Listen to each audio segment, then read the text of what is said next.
Good morning and welcome to Rocket with Chief. My name's Daniel Robus. I'm your host for today's episode, and I'm immensely chuffed that we have got Advocate Lufuno Khorommbi in the studio with us. And when you get to know this lady, you will understand why it's such a privilege for me to host her. Today's episode is going to dive into leadership, hard work, long hours, and what it means to dedicate oneself to improving a country. Advocate Lufuno, a specialist in data privacy, cybersecurity governance, a servant of South Africa, and now a member of the Critical Infrastructure Council. Good morning. Your title on your email runs about that big. It's massive. How do you describe your job today? Thank you. Good morning. Okay, I can't be laughing, right? You can be laughing. It's joyful day. It's a joyful day. Okay, what an introduction. My job, it's supposed to be simple. I do cyber law. So cyber law, I studied law and I did IT. Most of the things I learned on the job. And my master's, I decided I have to major in IT law. And I'm also doing my PhD in cybersecurity. Oh, my word. So my job is a mixture of IT and the law. So I do more of the governance, risk and compliance. And the main purpose is to ensure that I assist companies, mostly the public sector, to create a compliant environment and to ensure that their cyber space is actually secured. So what I do is to provide solutions to entities that wants to create a cyber compliant and secured environment. And I hope that's short enough. No, that's perfect. That is perfect. You know, I've facilitated a number of roundtable sessions on cybersecurity, on cyber awareness, security awareness. You always seem to make time for us to share this information. It seems a passion for you. How do you get everything done with these many pulls on your time? What's your secret? Passion. I believe passion, one word, passion. That's it. And that really comes through. Yeah, it's really passion for my country. Like, even when I resigned as a public servant, my main aim was certain things are easier done from the outside. And I think you would have seen that South Africa is rated third, if it has not gone up the rank, in terms of countries that are vulnerable in terms of cyber attack. And yeah, it is because a whole lot is not being done, and more importantly, cybersecurity remains an afterthought. So passion drives me to do what I do and make time for what I believe. And when you see that something is an afterthought, as critical as cybersecurity, it might not necessarily be that people don't want to do cybersecurity, but it might be due to lack of awareness or lack of knowledge. And there were other things like intellectual property, a lot of contracts that we sign as a country, as Africa. We don't necessarily understand what we are handing over. Or, you know, there's this thing that when you are signing a contract, you believe you are just buying this thing, and in the end, you find that you don't own the data. The contract that you signed, actually, you sold yourself. So those are the things that I felt when I'm on the outside, I'll be able to influence it from the outside, not just South Africa, but Africa-wide. And I guess I'm doing that because the few years that I have been running this consultancy, I have dedicated my time to awareness, because it's not necessarily easy to convince somebody to invest on something that they don't understand, they don't know. And I remember when I was attending my interview for the Critical Infrastructure Council, and afterwards, the chairperson and everyone in the room, because I was interviewed by, I think, 7 or 8 political parties. Wow. So they were like representatives of those political parties, I meant to say. So they were like, you came for an interview, but in actual fact, we feel like you have given us a workshop. So that 1 hour, they were able to understand more like, oh, so this is what cybersecurity is about. So it's passion that I have. So I made a note here, you removing naivety from our continent with regards to cybersecurity and the threats that are open to us. Yes. Okay. What is this critical infrastructure board, before we dive back into yourself? What is this board from a South African perspective? Okay, this Critical Infrastructure Council is a council that it is meant to ensure the protection of critical infrastructure. As you know, that if we don't have the means of protecting our critical infrastructure, like I'll give you an example of when Transnet was attacked last year. Yes, that was one example of what happens when our critical infrastructure is not well secured. So this council will actually be ensuring that what we need for our economy to grow, for services to be delivered, is adequately protected. So that's what the council will be doing. And the deputy chairperson in the council. So as I said, like I'm always looking out for opportunities to influence policies and how we see things. So now that's the opportunity, yes. So you have direct say into what do we use as a benchmark for these critical infrastructure points. So when you woke up this morning and was reading about TransUnion, that touches you as well, that hack that's just happened, or that data breach that's happened. Yeah, I've already returned to the CEO, so it was over the weekend. I'm sure we will be speaking some more today. But yes, things like that, for me, it's like, that's how, actually, when I was reading how IT Web has reported to say some of the weaknesses have been there as far as 2012, it was like, wow, okay. Okay. So it actually just proves the point why some of us are not comfortable with the manner in which we are treating cybersecurity, not just the public sector, but actually also the private companies. Wow. So this is a fairly big role on a fairly prominent board. Does it mean that, is it a full-time responsibility for you, Lufuno, or is it as and when? When do you meet with these people? At the moment, because our role is highly regulated by the Act. Okay. So as it stands now, it's as and when, but the intention is to make it to benchmark it with other international organizations that are doing similar things that we are doing here. Okay. And my vision is to have something like your information regulator, because as and when is not going to help us. No, we need a regular cadence, hey? Yes. So who is your benchmark? Who is the one that you would like to emulate? Who's doing this well in the world, in your opinion?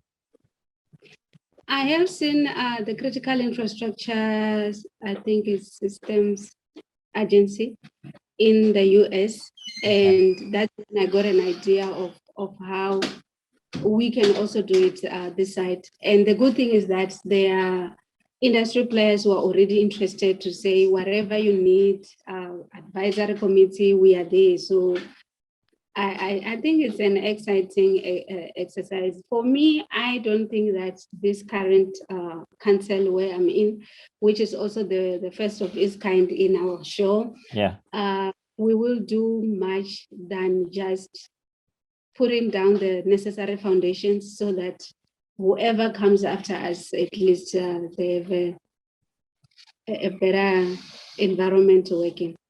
So you laying the foundations to move forward. That's such a nice thing to be able to leave a legacy. And now, Lufuno, you didn't just arrive here and surprise, you got onto this amazing council that's going to be impacting South Africa. Where did you grow up and what was your path as a young lady to get to where you are today? Okay. I was born and bred in Venda. Okay. But when I was born, it was still a Bantustan. I hope you remember that. Unfortunately, I do. Unfortunately, we all do. Yeah. Oh yeah, I was part of the TVBC. Yeah. And so I studied there. I grew up there. My degree was done at the University of Venda. Everything was done at Venda. And my final year, there were people who came from the then Department of Communication. Now it has changed the name so many times. Oh, shame. But then it was Department of Communication led by the late Minister Matsape Kasebori. Her vision was that they need to be training graduates from historically disadvantaged universities who did law and become law so that we can become cyber lawyers. It was not cyber lawyer at the time, but she wanted us to specialize in the ICT space as lawyers.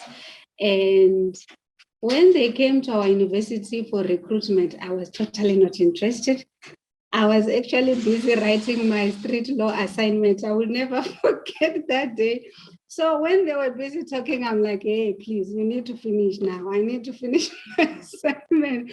So, I mean, you know that when you start first year, it's a huge class, but when you finish final year, it's a smaller group. So the school administrator would have known that I didn't come for this thing. So I came for compliance.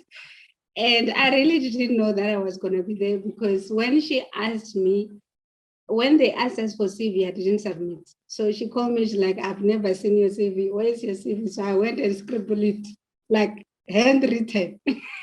So I gave it to her. I don't know, but I believe she typed it for me. The next thing I was called for this internship was my whole intention of doing law. I wanted to be specialized in criminal law for personal reasons. But after doing the internship, I was really interested in this thing, like, wow, so there's something like this. So since then, I've never looked back. And as I said, like, I started developing myself in the ICT space that sometimes even myself, I forget I'm actually a lawyer.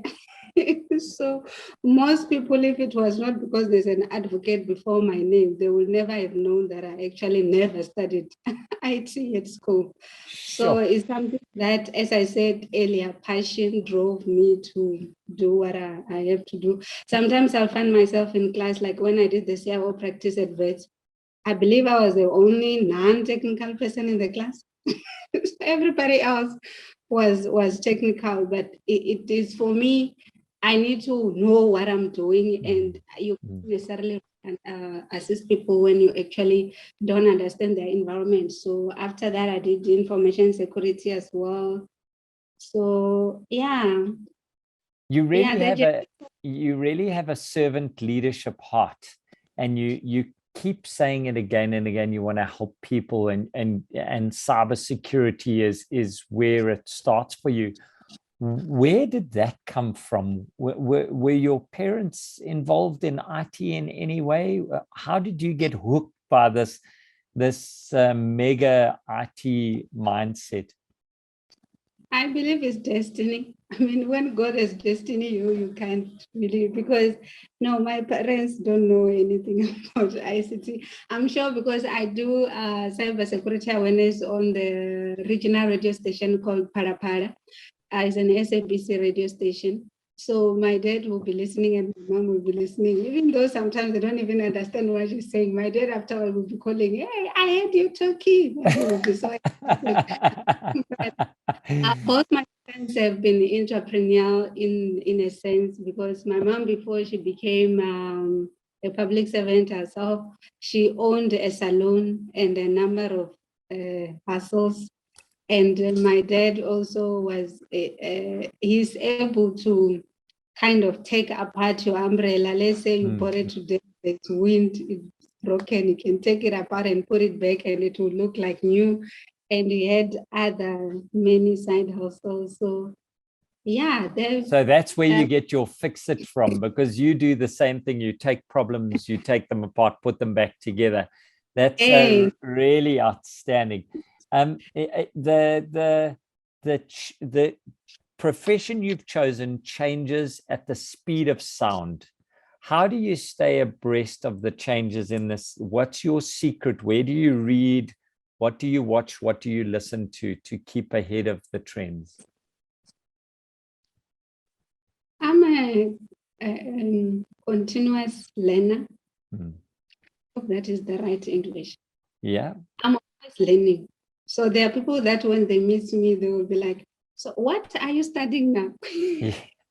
Because it's like, there must be a point where you stop learning. But for me, I believe you need to be always learning, either from somebody. No, you've avoided it. Don't political. Where do you read now? When you open, where do we go to share your mindset?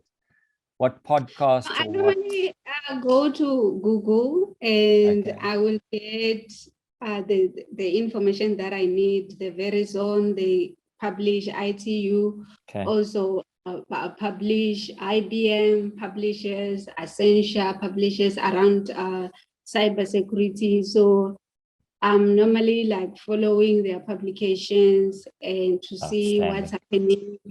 And every year there's someone who is publishing the state of cybersecurity, either in the world or in a certain part of the world. So you also look at that. Mindcast also do theirs on email. And so you just need to, but if you go to Google and type something, it will lead you straight to. So what the stuff that's issued by the OEMs and partners, you absorb that information. So that's good. So you mentioned a couple of big partners and OEMs within the cybersecurity space. You absorb that stuff, eh? Yes, I do. And then it informs how I then do my consulting and advisory with clients, or even when I'm doing cybersecurity awareness, which is mostly pro bono. Yes. So yeah, then I will be able to say with confidence that, there has been this publication. So obviously, if this publication has been there, then I can say it with confidence. Like when I was saying how people should behave on social media, the report on Facebook, it also helped a lot to say, I'm not just talking. Okay, outstanding. Now, yes. What is your must-have productivity applications on your PC or phone that keep you managing this very, very busy day that you have? Honestly, the only thing I use is the calendar. So you live by your calendar? That's the only thing I use. So even if you say this is what we're going to do, I will put it down, because if I don't do that, I'm likely to miss important meetings because something else will come. So yeah, I really, to manage everything that I do, I actually use the outstanding. You, Lufuno, you clearly have a soft spot for young people. You're involved in another of nonprofit organizations and volunteer organizations. Why is that so important to you? When I grew up, I didn't have an opportunity to know that there's something IT at the time. So, and even the way our education system is still not responsive to what is required like now. So it's important for me to continually raise awareness, encourage them to do science and math, engineering and related subjects, because I did math and science for the sake of it. It's not like I did, but the issue that the youth, they are running away from math and science and anything related to just, so long as I pass matric. For me, I think that's why you have high unemployment rate. And the fact that our youth are taught that you go to school to be employed, I do not subscribe to that. I believe that we need to be promoting research and innovation. We need to be promoting grassroots. That's why I don't know if you have ever been in that webinar where I will be talking about how irrelevant, if I were to put it like that, the so-called innovation funds are, because I have my own innovations, cyber law solutions that I've created. But when you go out there, what you actually get is that you need to have an MVP. You need to have a prototype. So I'm actually doing Java programming because I need to do my own prototype. So after the prototype, maybe somebody will look my way, but that's not how you promote innovation. Wow. So tell us a bit more about this webinar that you're doing so we can share it. I'm not doing it currently, but I will give it to you when it's ready to be shared. Oh, okay. So we're going to get something hot off the press. No, that's perfect. Yeah. I also like, now that we're going to go the Girls International ICT Day, I also have permission to run that from ITU. So those are the things that I do. And I'm also a pastor, if I'm allowed to do that. So in the Atteridgeville, where I will be based, I also run this as part of what the church should be doing. We need to be ensuring that kids are empowered in the ICT space. So it's like I take this ICT everywhere. Lufuno, do you ever sleep or watch TV, or you're working all the time? No, like one of my colleagues has given me, maybe that's the secret, right? Everything I do is cybersecurity related. Okay. So it means whatever that I'm doing is actually intertwined and contributing to the other. Like even when I was attending the interview for the critical infrastructure, like I'm doing the doctoral research, like, so when are you going to have time for your what is consultancy, your PhD, the NPOs and whatever? I'm like, no, everything is actually talking to each other. So what my colleague said was like, you need to do your research on cybersecurity because that's what you do. So it means it will be contributing to your work, contributing to what you do in terms of cybersecurity awareness, contribute to the critical infrastructure council and whatever. So what I do is structured.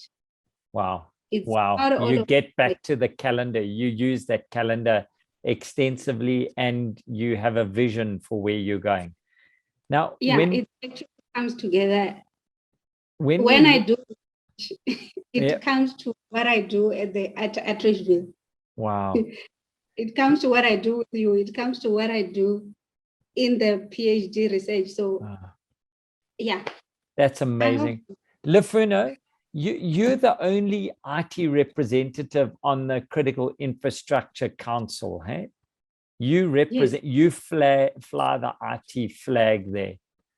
What is your... Say again. Like it. What is your message to South Africans today who are concerned? We've got Eskom, we understand their challenges. We've got water issues now. We've got maintenance of plants, which is falling over. It's quite a big thing for us northern suburbs people, that are sitting and thinking water interruptions again. What is your message to us? How do you give us hope? I listened to the president. I normally do listen to Sona's and budget speech, so I understand what where their priorities are. And water is one of them, electricity is one of them. So first and foremost is that whenever I see that from the political leadership, there is a movement on a certain area that is a problem for us, I am the kind that have been always motivated by how Tata Madiba lived his life, that if you want something to change, change must begin with you. So as South Africans, not just as Lufuno, we need to start. South Africa and Africa and most of the developing countries, we're more into the consuming side. We need to start being on the productive side. When I see there's this water problem, like we saw that there's this water problem, this other pastor approached me to say, okay, I see you are involved in this NPO, so can we start an NPO that will deal with water? And we are busy with that. We saw that there's been a challenge for years in Hammanskraal, and that's what we're doing. No one is funding us. So the issue is we need to have that heart to say, how do I become part of the solution? Because complaining every day is not going to bring a solution. Thank you. I like that. Yeah. I like that. We need to also be leading and be like the reason why I applied in the Critical Infrastructure Council. It's not that all is well. It's because I was like sitting there and complaining about what's not happening. It will do me more good if I apply. They don't take me, it's fine, but I will know I've done my best. So let's all try and do our best. And if our political leaders commit to something, we keep them on their toes. Excellent. I hope from your lips to their ears, let's hope that. If you look at the next 6 months, what's the problem that you are working on that's the biggest problem yet? The biggest thing is you see that there's increase in cyber attacks. Even TransUnion is cyber attacked. I never really saw them as in that bucket. So what I'm working on is an assessment pack that when I do consult, then you have that tool to actually do assessment on a continuous basis. Because what happens is that most organizations believe that when you have the state-of-the-art tech, you are okay, you don't need to do anything, which is far from the truth. You actually need to be evaluating yourself over and over again, checking your governance to see, are we still on the right track? Because the issue is not that you will completely keep out cyber criminals because they have more money to innovate than us, but at least make it difficult for them and be proactive on your side. So I'm actually working on the regulation now on POPIA requires that we do what we call privacy impact assessment. And there are most of the organizations here, we are impacted because we work with some of the EU states. So we need to also do the data privacy impact assessments. So those are the ones that I'm working on to ensure that we have proper governance, risk, and compliance within the organization.